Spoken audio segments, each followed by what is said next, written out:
그래서 인간의 목적으로는 무엇이든지 최선을 다하면 다 이루어지는 것 같습니다만, 하나님의 목적을 우선 우리가 알면은 하나님께서 함께 해주시거든요. 하나님의 목적은 무엇일까요?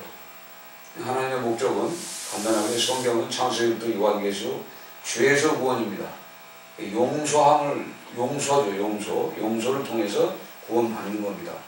그러나 구원받고도 용서해주는 방법도 있습니다만, 그래서 이 세상을, 이 세계에 내가 최후가 되기 위해서는 첫 번째 하나님의 목적을 알아야 돼요.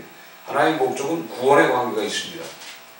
다른 뜻이 아니라, 그래서 구원의 목적을 가지고 이 세계, 온 세상에 내가 하나님이 주신 재능이 있어요. 하나님이 특별히 주는 은사들이 있습니다. 이 은사를 이 세계를 위해서 나를 사용하는데 하나님의 목적에, 하나님의 뜻에 맞춰서 그 일들을 만들어 나간다면 엄청난 효과가 있습니다. 그래서 성경에도 보면 이방인이지만 하나님이 그와 함께, 하나님의 손이 그를 붙잡아만 주시면은 그 사람은 대단한 사람이 되고 세상적으로도 아주 최고의 이 권력자를 만들어 주시는 분이 하나님이십니다. 우리가 잘 아는 이사야 45장에 보면은 고레스 왕이 나옵니다. 이 고레스 왕도 그 하나님이 손이 그를 붙잡아서 결국은 뭐예요? 이스라엘 백성들을 위해서 높이 세웁니다. 높이 세워줘요. 그래서 하나님이 함께 하는 자, 그래서 임마엘의 하나님이라고 그러시죠. 우리가 잘 아는 또 어떤 사람이 있습니까? 아람 나라의 군대 장관 나만 장군도 하나님께서 그 아람 나라와 함께, 그 나만과 함께함을 통해서 이 나만이 문둥병 환자, 나중에 문둥병 환자일지라도 처음에는 하나님께서 그를 세워서 장군을 만들어줘요. 이 국방장관을 만들어주듯이 하나님의 손에 다 있습니다. 그래서 우리는 하나님과의 관계가 제일 중요하거든요. 그래서 저도 이렇게 신앙생활 하면서, 신앙생활 하기 전에는 내가 최고가 되기 위해서 진짜 밤잠 안 자고 많이 노력했습니다. 남들 새벽에 잠잘 때 저는 보통 새벽까지 나가서 그 새벽 장사하는 사람들하고 어울려야 돼. 그래야 그 새벽 장사하는 사람들하고 어울려야 수익이 생기거든요. 그러다 보면 잠을 잘 수가 없어. 왜냐면 남대문 시장이나 아니면 남대문 시장 저쪽 영천교 그 시장이 언제 열리냐면 보통 10시부터 밤 10시부터 열려서 보통 4시면 끝납니다. 남대문 시장은 보통 11시까지, 11시에서 12시까지. 그러니까 남 잠자는 시간에 가서 행동을 해야 돼. 그들의 비율을 맞춰줘야지. 그렇게 되면은 많은 수익이 생겨요. 이익이 생기듯이 이렇게 이 세상의 최고가 되기 위해서는 무엇인가 빨라야 되고, 더 나아가서는 기술도 대단해야 돼요. 기술력이 기술자가 되기, 최고 기술자. 그래서 저는 최고 기술자가 되기 위해서 밤잠 안 자고 연구를 해요. 연구를 해서 그걸 뜯어서 분리해서 다시 조립해서 원위치 만들어 놓고 그렇게 나를 최고로 만들어 가기 위해서 많은 노력을 했습니다. 또 역시 예수를 믿고 나서 목회자가 되고 나서 또 달라지는 거예요. 목회자가 되고 나서는 저는 신학을 하면서 참 모자라는 게 너무 많았어요. 찬송도 잘 못 부르지. 찬송을 잘 못 부르는 건 뭐냐면 유행가는 잘 부르는데 박자를 못 맞춰요. 제가 이거 무슨 박자인지 몰라. 이게 하나의 꼬리 하나에 동그라미 까만 거는 뭐고 흰 거 이거 몇 박자인지 사실 지금도 봐도 그게 이해가 안 돼. 이런 박치입니다. 그런 사람이 무슨 찬송을 모르겠어요.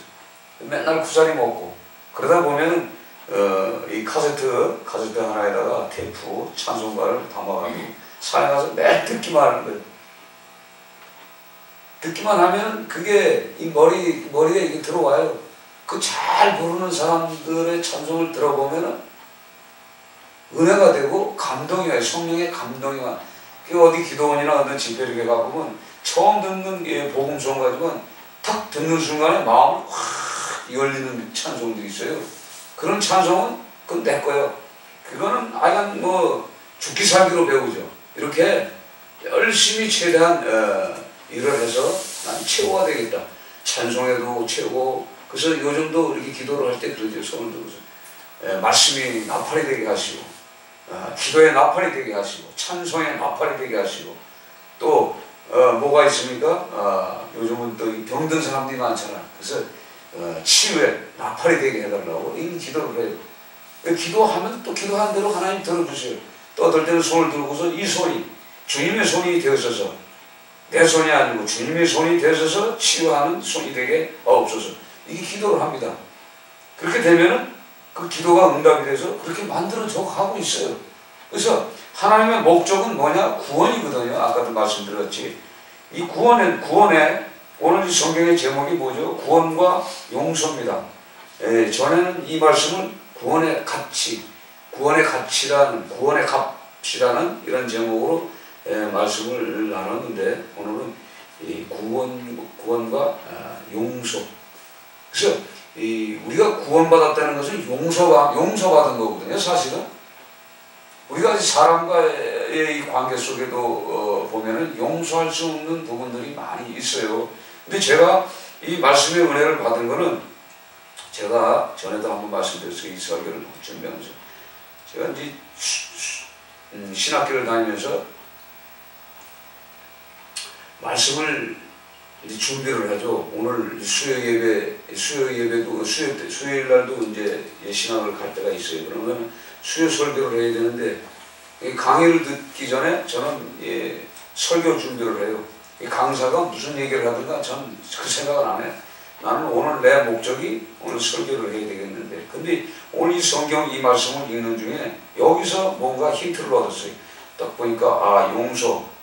근데 제일 중요한 것이, 그러므로 천국은 그 종들과 결산하려 하던 어떤 임금과 같으니, 이 말씀 후에 결산할 때 10,000달란트 빚진 자 하나를 데려오매. 이 말씀에서 뭔가 이게 하나님이 감동을 주시는 거예요. 자, 뭐라고 했어요? 천국은 그 종들과 결산하려 하던 어떤 임금. 그러니까 천국에 들어가려면은 하나님과의 결산할 것이 있다는 거예요. 그 결산이 뭐냐? 성경에 오늘 10,000달란트가 나와요. 10,000달란트. 이 많은 돈을 계산을 해야만이 천국을 가는 거예요. 이 말씀을 읽는데, 근데 제가 10,000달란트인데, 제가 이 10,000달란트 금으로 환산을 했어요. 그 당시 금으로 환산해가지고 그 옆에 전도사님 보고, 내가 잘하는 게 젊은 전도사고, 이거 계산 좀 해봐라. 10,000달란트인데 10,000달란트가 과연 지금 현재 이 돈이 금액이 얼마나 되느냐고 물어봤어요. 그랬더니 한참 계산하더니만 그 당시 금값이 4,000원인가 4만원인가 했을 거예요. 4만원인가 했을 텐데, 그 당시 계산을 했는데 한 4조가 되더라고요. 4조. 근데 오늘 성경을 쭉 읽다 보면은 그 종이 나가서 자기에게 100데나리온 빚진 동료 하나를 만나 붙들매 목을 잡고 이르되 빚을 갚으라. 그래서 이게 사람과 사람과의 이 빚은 오늘 성경에 뭐라고 했어요? 100데나리온이라고 했어요. 100데나리온 100일 품삯입니다. 100일 품삯이면 요즘 나가서 일당이 요즘 얼마입니까? 10만원 받는다고 그래요. 10만원 받는다고 그러면 100일이면 얼마예요? 1,000만원이죠? 맞죠? 1,000만원이. 1,000만원과 지금 요즘 금값으로 계산하면요, 이게 지금 10조가 넘는 금액이에요. 옛날에 제가 금값이 쌀 때 4조였으니까 지금 한 10조가 넘는단 말이에요. 그럼 10조와 1,000만원. 얼마나 많은 차이가 납니까? 굉장한 차이 나죠? 제가 이 말씀을 읽는 중에 돈 계산하다가, 금값 계산하다가 깜짝 놀랐어요. 예수께서 십자가에 돌아가셔서 피 흘려서 나를 구원시켜 주신 그 가치는 지금 계산하면 10조예요. 10조. 그런데 사람과 사람과의 어떤 그 용서의 관계, 용서의 관계는 10,000,000원에 불과한 거예요. 그러면은 우리가 예수님으로부터 구원받았다는 그 가치는 10조라면은요, 이거 엄청난 돈이에요. 이 10조를 우리가 탕감받고 천국의 백성이 됐다는 얘기예요. 내가 천국의 백성이 된 것은 10조를 탕감받았는데 예수님의 피값이 10조라 이 말이에요. 이 개인 이 구조, 이 구원하는 가치가. 그런데 내 동료, 그러니까 사람과 사람과의 관계, 그 용서의 관계는 1,000,000원. 이거 엄청난 거예요. 이 계산은 탁 계산하고 났는데 턱 마음에 뭐가 오냐면요. 이야, 내가 사람을 용서하지 못하면은 이 엄청난 이 하나님의 은혜, 10조의 은혜를 1,000,000원으로 뭐예요? 셈을 하지 못한다면 나는 오늘 성경의 말씀에 이런 마지막에 뭐예요? 감옥에 들어가는 거예요. 그러니까 제가 지금 감옥에서 살았던 인생이 아니에요. 세상 감옥에 살았던 인생이 결국은 뭐예요? 그 하나님의 그 은혜로 사랑으로 내가 구원을 받았는데 사람들 용서하지 못한다. 이거 엄청난 거예요. 이 말씀으로 제가 부딪혀서 내 마음에 오니까 용서라는 게 무엇인지 이제 오는 거예요. 야, 용서라는 건 이거구나. 그래서 우리 주기도문에도 뭐예요? 우리 형제를 용서해야만이 내가 구원받는 거예요. 내가 형제를 용서를 하지 못하면 안 되는 거예요. 그러니까 우리가 이 땅에 살면서 용서할 수 없는 부분들이 많아요. 그래서 아까 얘기하듯이 내가 최고 기술자가 되기 위해서는 세상적으로 많은 이 범죄 행위를 하는데 형제들을 용서하지 못하고 내가 최고 기술자가 될 수가 있습니다. 사람을 죽여가면서, 사람을 미워하면서. 그래서 이 미움이라는 것이 엄청 중요한 거예요. 그래서 이 용서하지 못하는 이 죄가 내 몸에 흔적으로 남아있는 것을 제가 발견을 했어요. 여러분도 뭐 용서할 수 없는 사람이 있겠지만 저도 용서할 수 없는 사람이 있어요. 왜 없겠습니까? 진짜 인생을 살아보면서 신앙생활하면서 저는 그 뭐랄까 사회생활하면서 용서하고 못하고 이건 없었어요. 근데 신앙생활하면서 영적으로 내게 어떤 그 많은 피해를 주는 그런 한 사람과의 이 관계가 회복이 되지 못하니까 내가 병이 오는 거예요. 병이 오는 거예요. 이 사람을 미워하면요, 어떤 병이 오는지 알아요? 이 사람마다 전부 그 약점이 있습니다. 어느 몸 부분에.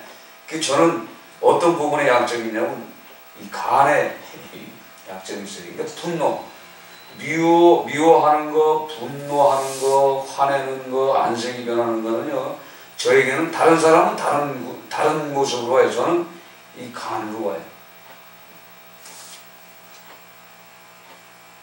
그래서 다 용서해줬다고 생각하고 잊어버렸다가도 갑자기 무엇을 통해서 그 사람의 이름이 생각이 나면은 내 간이 아파. 내 간이 아픈 거예요. 그러니 무슨 일을 하겠어요. 그래서 이 말씀을 들으면서 제가 이 설교를 준비하다가 여기서 깨달아가지고, 야, 이거구나.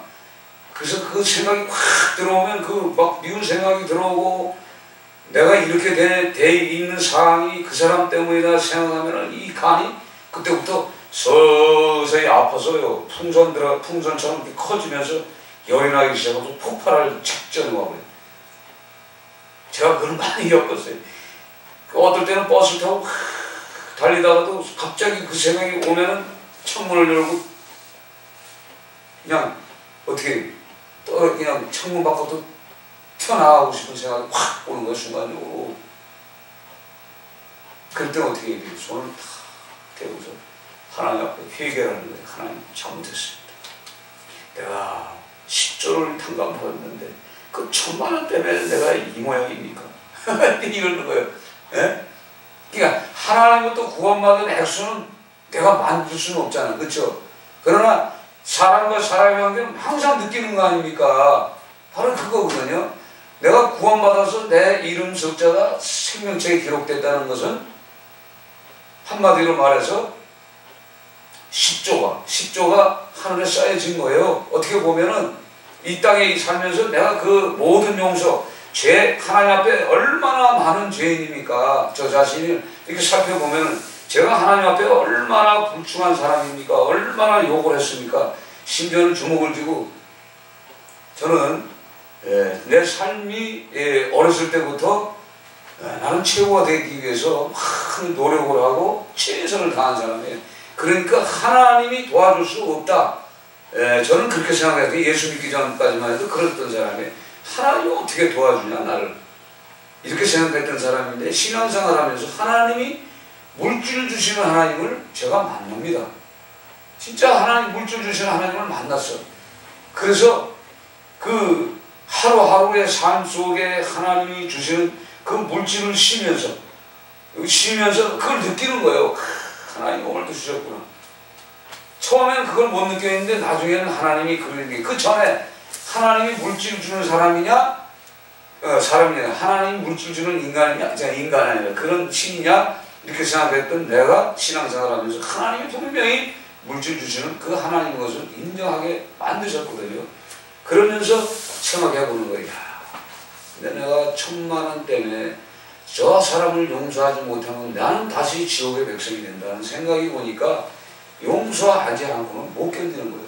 그러고 나서부터 시간이 가는데 이것을 1000번, 5번, 이것뿐만 아닙니다.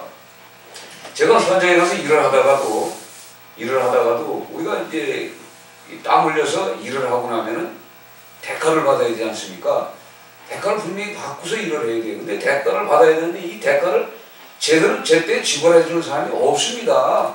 솔직히 얘기해서 어떻게 하든지 깎으려고 그러고 어떻게 하든지 늦추려고 그러고 안 주려고 그래. 이게 사람의 본성이에요. 그러면은 그 돈을 받기 위해서 가서 먼저 난 안색이 변해서 화를 먼저 내야 그 사람이 주는 거예요.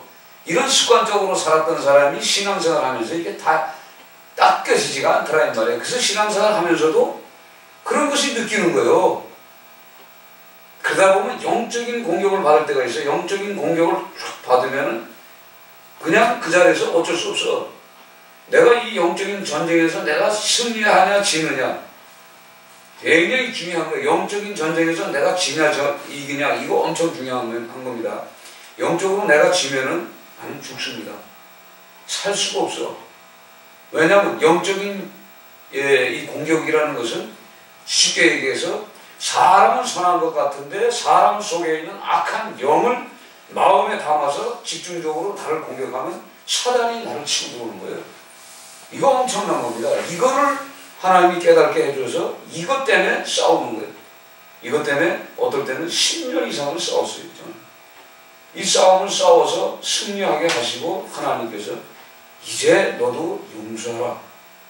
이제 됐다. 하나님의 그 사인이 올 때까지 싸웠어요. 제가. 그러니 결국은 뭐예요? 이 땅에서 묶여있는 거. 오늘 성경에도 그런 말씀이 있지 않습니까? 땅에서 매면은 하늘에서도 매요. 땅에서 풀어야 하늘에서 풀리는 거예요. 그래서 이 땅에 살면서 우리는 사람과의 관계 속에서 전부 다 풀어야 돼요. 다 풀어야 돼요. 그러니까 풀어야 되지만은 영적인 건 또 달라요. 그래서 영적인 것까지도 어느 단계 이제 제가 이제 조금 더 이제 좀 깊이 어떤 그 하나님의 사람으로 충분히 닮아져 간다면은 아마 이제 그 부분도 있겠죠. 그래서 때로는 그것이 다 해결되는 줄 알고 축복기도도 하죠. 축복기도 몇 년 해. 축복기도 하면 없어져요. 그리고 이제 그 끝났잖아요. 사라지고 나면 또 영적인 공격이 오는 걸 또 느껴. 이게 뭐냐면 사람 속에 잡고 있는 제가 아까 간을 부딪혀서 분노하게 만들어서 뛰어나가고 싶은 그런 생각들이 저만 갖고 있는 게 아니라 다른 사람도 그걸 갖고 있는 거예요. 그 갖고 있는 그 생각을 가지고 나를 공격할 때가 있단 말이에요. 그래서 그 부분을 어떨 때는 싸워야 돼. 그러나 어느 때가 되면은 이제 포기해야죠. 하나님께 맡겨야 된단 말이에요. 하나님이 알아서 하시겠지. 그러나 그 미워하는 감정이 아직도 내게 있다 그러면 하나님 앞에서는 제가 완전한 사람이 아직 안 됐어요. 천국에 들어갈 수 있는 조건을 가진 사람이 아니에요. 그래서 여러 가지 방법도 있지만 왜 예수만 우리가 예수를 믿기만 하면 예수를 믿음으로 우리가 구원받는다고 해요. 믿음으로 하고 구원받는데 오늘 이 성경에 나오는 구원과 용서는 어떤 관계에 있는가 이 말이에요. 이 성경에 나오는 이 구원받았는데 용서하지 못하면 구원을 못 받는 거예요. 여기는 또 그럼 우리가 예수를 믿는다. 바로 오늘 성경에 기록된 예수님의 말씀을 믿고 따라야만이 우리가 구원받는 거예요. 사실은 그렇지 않아요? 예수만 우리가 믿어서 되는 것이 아니라 용서할 부분은 용서해야 돼. 자, 예수님이 온 인류를 용서했던 것 같이.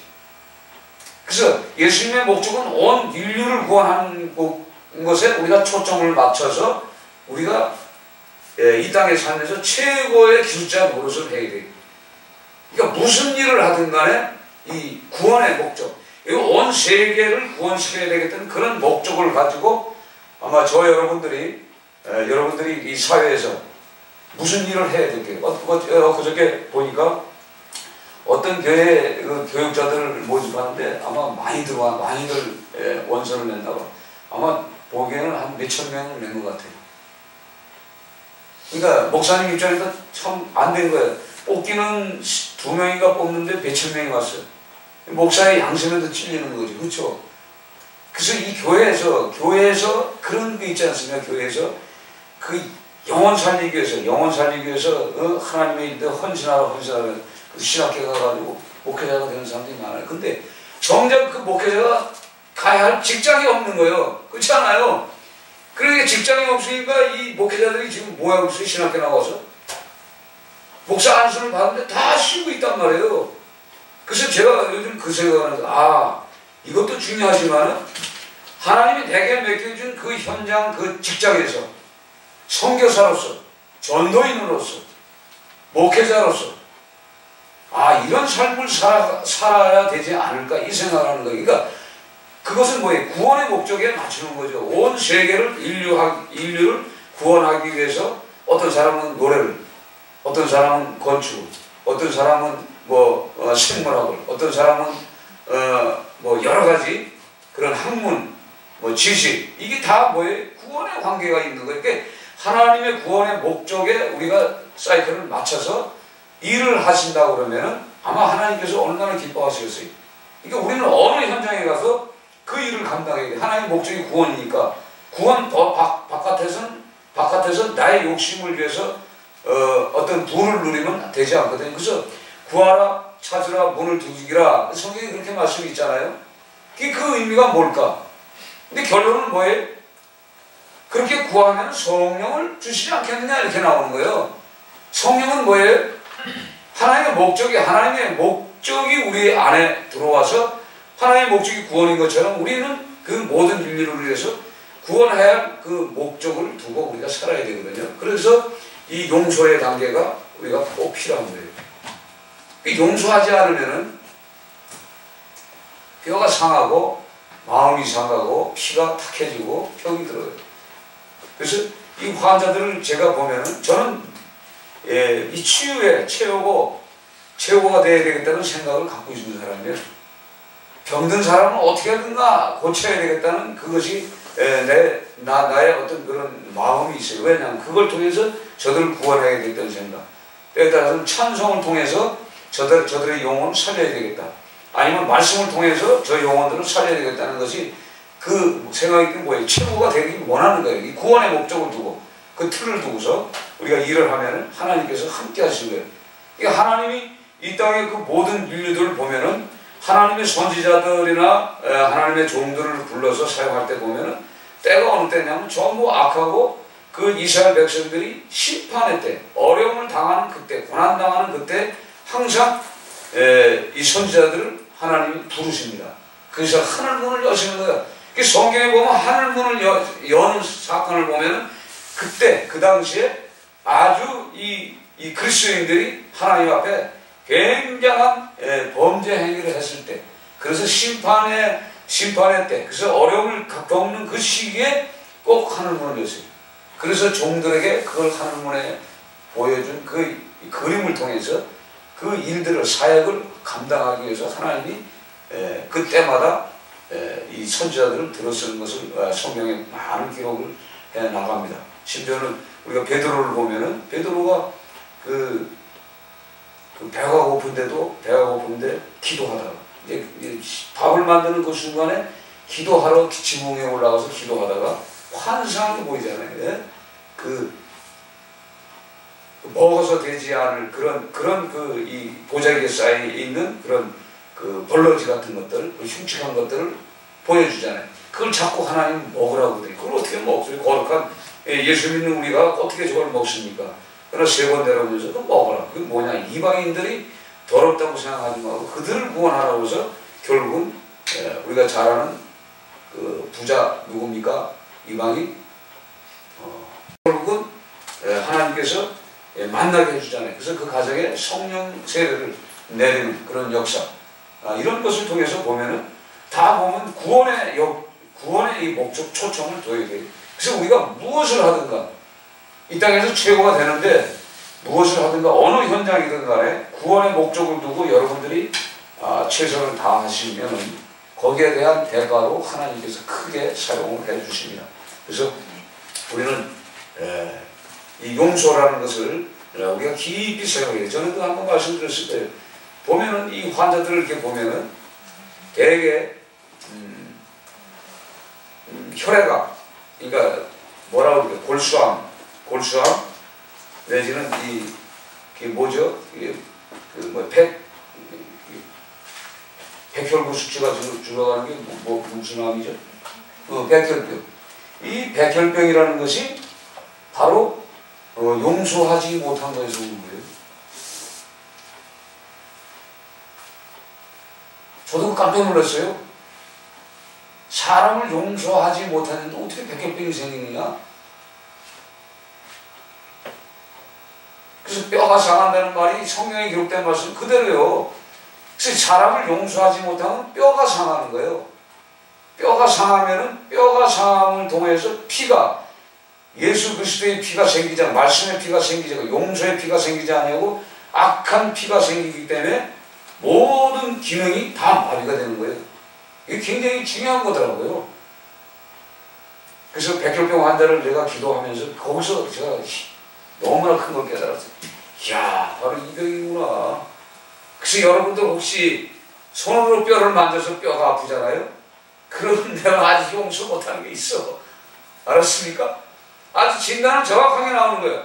내가 손을 이렇게 만져서 내가 뼈가 많이 아프다. 하나님 내가 용서하지 못해서 뼈가 상했습니까? 바로 이걸 우리가 찾아내면은 우리는 거룩한 이 몸된 성전이 되어가는 거예요. 그래서 피가 깨끗해지면서 어제 제가 그 동영상을 이렇게 틀어보면서 그 웃음소리, 그 산에서 그 미끄럼 타면서 내려오면서 넘어지면서 그 웃는 그 웃음소리를 이렇게 들어보면 이 가정에는 이 웃음소리가 필요한데 그렇잖아요? 이 웃음이 만병통치예요. 사실은 교회 내에서도 웃어야 되고 가정에서도 웃어야 되고 진짜 어느 곳에 직장이든 사람이 모이는 곳에는 진짜 하나님이 주신 기쁨 안에서 웃음 안에서 우리가 웃을 때 진짜 모든 것이 다 좋아지지 않겠습니까? 근데 우리 마음속에 용서하지 못하는 그 부분을 통해서 우리 감정이 상해져서 뼈가 상해서 제가 이 간이 그렇게 고통받은 것처럼 여러분에게도 항상 그런 이 용서의 이 부분이 있나 없는 걸 한번 체크를 해보세요. 그래서 그게 있다면요, 그걸 철저히 회개하셔야 돼. 그걸 하나님 앞에 계속 회개하시면, 그 대신 제가 이제 경험해보기는 축복을 해줘야 되겠더라고요. 그 사람이 이런 분들 축복을 해주면은 내 마음에 상처가 치유가 돼요. 저는 그걸 체험했어요. 진짜 그런 부분이 있어요. 그러니까 여러분들이 이 땅에 살면서 진짜 용서하지 못할 일들이 많이 일어나요. 너무 많이 일어나. 그래서 모든 형제들을 용서함을 통해서 우리를 구원하신 예수 그리스도의 구원에 이 감격하는 마음을 가지고 여러분들이 가정에서, 직장에서, 그 어느 곳에서 항상 웃는 여러분 되시길 주의 이름으로 축원드립니다. 네. 주님 감